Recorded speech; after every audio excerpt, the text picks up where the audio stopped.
everyone, welcome to the first ever video by Carbon Talk. I am Janki and today we are going to learn atomic radius, which is quite important topic for exam point of view क्योंकि हमारी exam में increasing order decreasing order ऐसे general trends के काफ़ी सारे सवाल आते हैं. सो आज हम बात करने वाले हैं एटॉमिक रेडियस के बारे में. Hopefully by the end of this series you will have develop some comfort and appreciation for this topic. So चलिए शुरू करते हैं. जैसे कि अगर हम बात करें पीरियोडिसिटी के बारे में, तो जो रेगुलर इंक्रीजेज और डिक्रीजेज हमें देखने को मिलेगा, जैसे कि इनर ग्रुप टॉप से बॉटम आने पर साइज़ इंक्रीज करेगा और आयोनाइजेशन एंथैल्पी डिक्रीज करती है.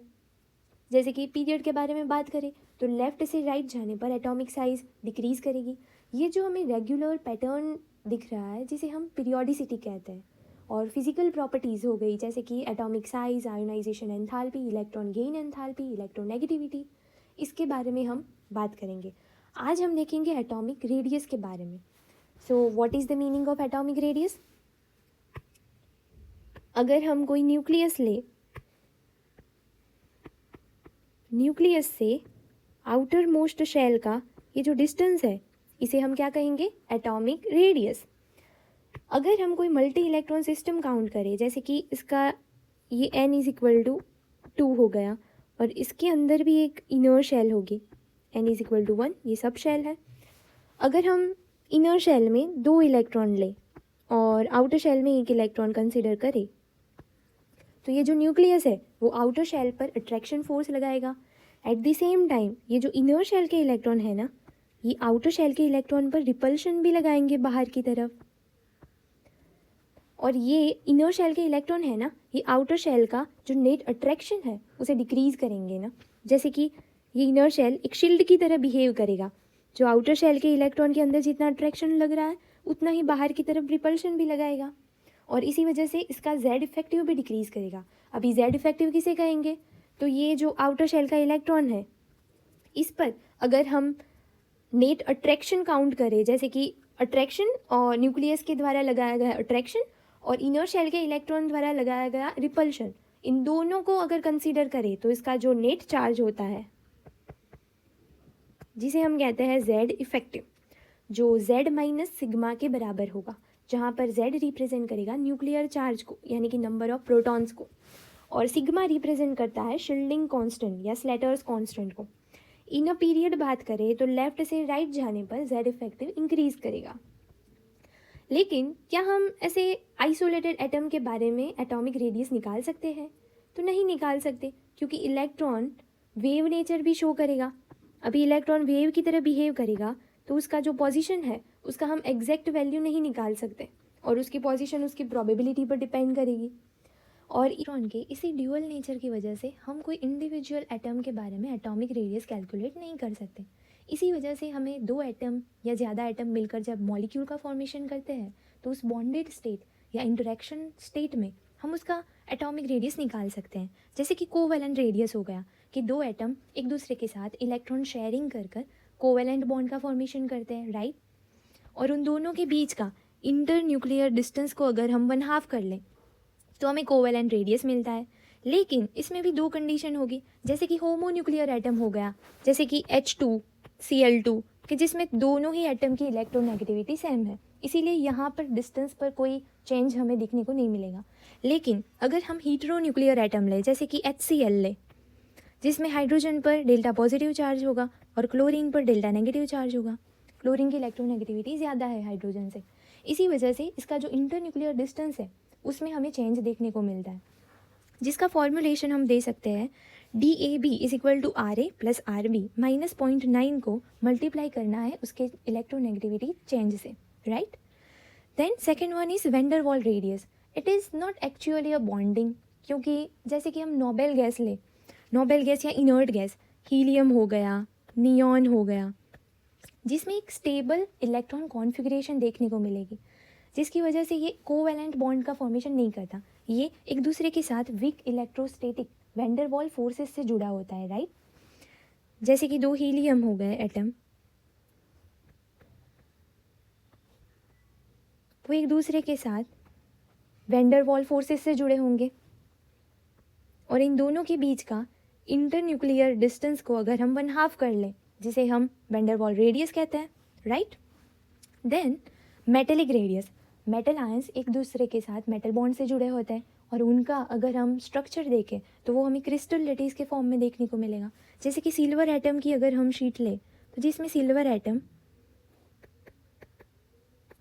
के वैलेंस शेल में एक इलेक्ट्रॉन होगा जो ऐसे फ्री फॉर्म में मूव कर रहा होगा, राइट। और उस इलेक्ट्रॉन को उसके जो नेबरिंग मेटल आयन है उसके साथ भी अट्रैक्शन होगा। इसी इलेक्ट्रोस्टैटिक फोर्स की वजह से मेटेलिक बॉन्ड का फॉर्मेशन होता है। ओके, अगर हम कंपेयर करें metallic radius, van der Waals radius और कोवैलेंट रेडियस में, तो सबसे ज़्यादा रेडियस किसका होगा? तो वैन डर वाल रेडियस का, क्योंकि इसमें बॉन्डिंग हो नहीं रही है, राइट। इसका डिस्टेंस सबसे ज़्यादा होगा वैन डर वाल, देन मेटेलिक बॉन्ड का, और सबसे लास्ट आएगा कोवैलेंट, क्योंकि कोवैलेंट में ना ओवरलैपिंग हो रही है, इसीलिए उसका डिस्टेंस सबसे कम होगा। देन सबसे इंपॉर्टेंट वाला है आयोनिक रेडियस, जो कैटायन और एनायन से मिलकर बनता है, राइट। अभी कैटायन किसे कहेंगे? जो इलेक्ट्रॉन को डोनेट करता है स्टेबल इलेक्ट्रॉन कॉन्फ़िगरेशन पाने के लिए। और एनायन किसे कहेंगे? जो इलेक्ट्रॉन गेन करेगा। जैसे कि हम सोडियम क्लोराइड का मॉलिक्यूल लें तो सोडियम के वैलेंस शेल में 1 इलेक्ट्रॉन होगा, देन क्लोरीन के वैलेंस शेल में 7 इलेक्ट्रॉन होंगे। सोडियम को स्टेबल होने के लिए 1 इलेक्ट्रॉन क्लोरीन को डोनेट करना पड़ेगा, तो यहाँ पर सोडियम एक कैटायन का फॉर्मेशन करता है और क्लोरीन एक एनायन का फॉर्मेशन करेगा, राइट। अगर हम उसकी साइज़ के बारे में बात करें तो कैटायन की साइज़ उसके पेरेंट एटम से कम होती है। क्यों कम होती है? क्योंकि इसमें ना नंबर ऑफ इलेक्ट्रॉन कम हो रहा है। अगर नंबर ऑफ इलेक्ट्रॉन कम हो गए तो इफेक्टिव जेड इफेक्टिव उसका इंक्रीज होगा, रिपल्शन कम होगा इलेक्ट्रॉन के बीच, और इसी वजह से इसका साइज़ भी डिक्रीज करेगा। अगर एनायन की बात करें तो एनायन में नंबर ऑफ इलेक्ट्रॉन बढ़ रहे हैं। अगर नंबर ऑफ इलेक्ट्रॉन बढ़ेंगे तो नंबर ऑफ रिपल्शन भी इंक्रीज होगा और इसी वजह से इसका साइज़ भी इंक्रीज होता है। अफेक्टिंग एटॉमिक रेडियस के बारे में बात करें तो it is directly proportional to number of shells, inversely proportional to Z effective. Effective nuclear charge जितना ज़्यादा होगा उतना ही एटॉमिक साइज रिड्यूस करेगा। अगर हम जनरल ट्रेंड्स के बारे में बात करें तो इन अ ग्रुप टॉप से बॉटम आने पर साइज इंक्रीज करता है because of the principal quantum number, यानी कि नंबर ऑफ शेल्स इंक्रीज हो रही है, इसीलिए उसका साइज भी इंक्रीज करेगा। Okay, in a period left से राइट जाने पर साइज डिक्रीज होता है। क्यों डिक्रीज होता है? क्योंकि उसका जेड इफेक्टिव इंक्रीज होगा, यानी कि नंबर ऑफ प्रोटॉन्स भी इंक्रीज हो रहा है। इलेक्ट्रॉन के साथ साथ अगर नंबर ऑफ प्रोटॉन्स भी इंक्रीज होंगे तो इलेक्ट्रॉन का जो न्यूक्लियस फोर्स ऑफ अट्रैक्शन है न्यूक्लियस के साथ वो भी ज़्यादा होगा, यानी कि न्यूक्लियस इलेक्ट्रॉन्स को और प्रोटॉन्स को अपनी ओर स्ट्रांगली बाइंड करके रखेगा, यानी कि कंप्रेस होगा size. Okay, that's why size decrease हो रहा है। ओके, लेकिन हमें यहाँ कुछ वेरिएशन भी दिख रही है। जैसे कि हम 13th ग्रुप के बारे में बात करें तो टॉप से बॉटम आने पर साइज इंक्रीज होना चाहिए, राइट। बोरॉन, देन एल्यूमिनियम आना चाहिए, फिर गैलियम होना चाहिए ना। लेकिन गैलियम की साइज एल्यूमिनियम से कम होती है because of 3D orbital add हो रही है। अभी 3D ऑर्बिटल का जो शील्डिंग पावर होता है वो बहुत ही पुअर होता है और इसी वजह से उसका जो साइज़ है वो एल्यूमिनियम से कम होगा, तो ये आपको याद रखना पड़ेगा। अगर हम एडिशनल इन्फॉर्मेशन के बारे में बात करें तो स्मॉलेस्ट एनायन कौन सा होगा? हाइड्राइड आयन नहीं होगा लेकिन फ्लोराइड आयन होगा, क्योंकि अभी ये तो हमें आगे जैसे देख चुके हैं कि लेफ्ट से राइट जाने पर साइज़ डिक्रीज होती है, लेकिन यहाँ पर एनायन की बात है इसीलिए इसमें भी स्मॉलेस्ट ही पूछा है तो फिर फ्लोराइड ही होगा। और आयंस के बारे में देखें तो हमने जैसे आयोनिक रेडियस में देखा था ना कि कैटायन की साइज उसके पेरेंट एटम से कम होगी। ओके, देन इसमें भी ना कुछ एक्सेप्शन होते हैं, जैसे कि हाँ मैं कहूँ कि सेकंड पीरियड में सबसे ज़्यादा साइज़ किसकी होनी चाहिए? आप कहोगे लिथियम की।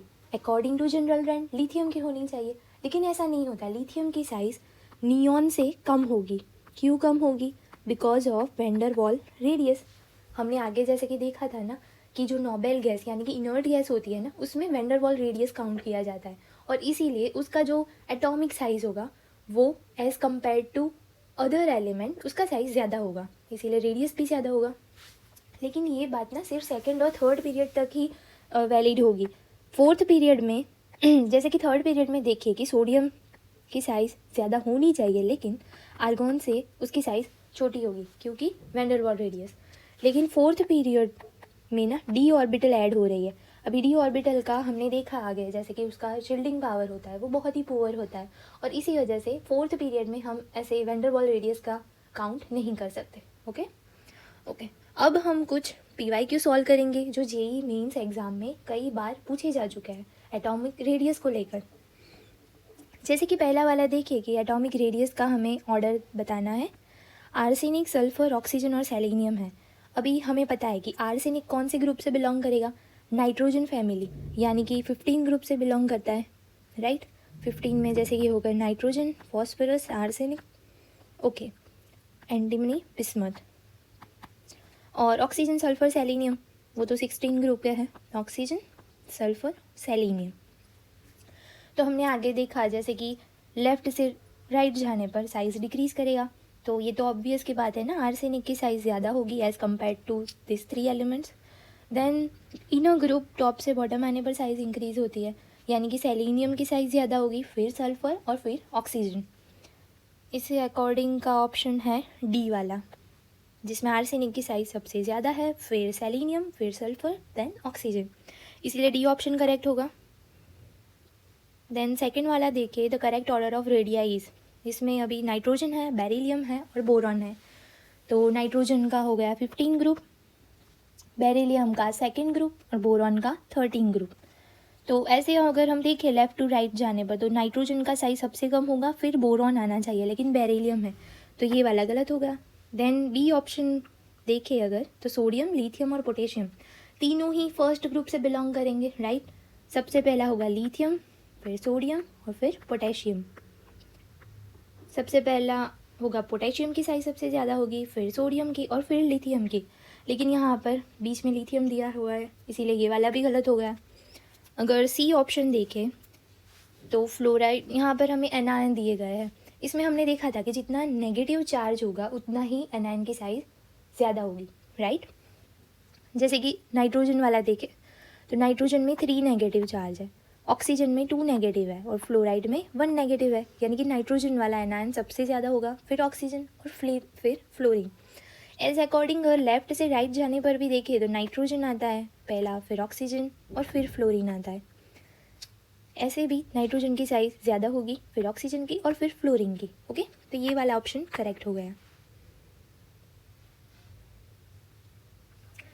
देन लास्ट वाला देखिए, the correct order of increasing ionic radii. यहाँ पर ना हमें सारे ही ऑप्शन में कैटायन और एनायन दिए गए हैं, लेकिन ये सभी आइसो इलेक्ट्रॉनिक है। अभी आप बोलोगे आइसो इलेक्ट्रॉनिक स्पीसीज किसे कहते हैं, तो विच मॉलिक्यूल, एटम्स और ions having the same number of electron, that is called iso electronic species. जैसे कि अगर हम यहाँ देखें कि Mg2+ हो गया, जिसमें नंबर ऑफ प्रोटॉन्स कितने होंगे, Z, एटॉमिक नंबर उसका कितना होता है 12, लेकिन नंबर ऑफ इलेक्ट्रॉन्स कितने होंगे, तो अभी 2+ चार्ज है, यानी कि 2 अगर माइनस कर ले तो नंबर ऑफ इलेक्ट्रॉन हो जाएंगे 10, ओके। देन सोडियम प्लस की बात करें तो सोडियम का एटॉमिक नंबर होता है 11, 11 में से 1 माइनस करें तो हमें मिलेगा 10। फिर फ्लोराइड आयन 9 + 1 = 10, O2 माइनस तो 8 + 2 10। और नाइट्रोजन की बात करें, नाइट्रोजन का एटॉमिक नंबर होता है 7 + 3 = 10। यहाँ पर सभी कैटायन और एनायन में नंबर ऑफ इलेक्ट्रॉन्स सेम है, यानी कि ये सभी आइसो इलेक्ट्रॉनिक है, आइसो इलेक्ट्रॉनिक आयंस, ओके।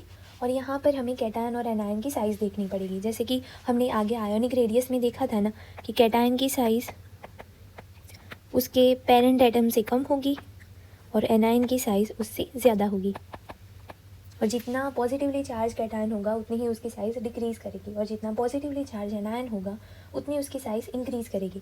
तो यहाँ पर नाइट्रोजन पर 3 नेगेटिव है, यहाँ पर 2 नेगेटिव, 1 नेगेटिव, +1 और +2, यानी कि यहाँ A option will be the correct answer, okay. So this is all about from my side, I hope you understand, और if not please let me know in the comment box, so I will do better in next time.